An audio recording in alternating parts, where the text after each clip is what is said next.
أيها الذين آمنوا كتب عليكم الصيام كما كتب على الذين من قبلكم لعلكم تتقون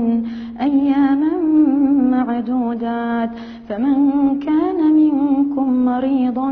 أو على سفر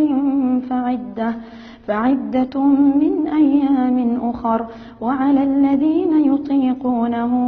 فدية طعام مسكين فمن تطوع خيرا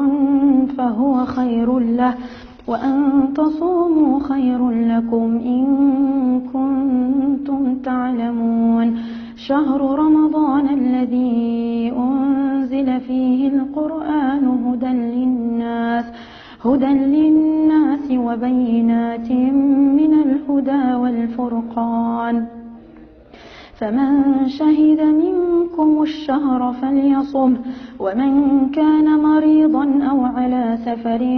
فعدة من أيام أخر يريد الله بكم اليسر ولا يريد بكم العسر ولتكملوا العدة ولتكبروا الله على ما هداكم ولعلكم تشكرون وإذا سألك عبادي عني فإني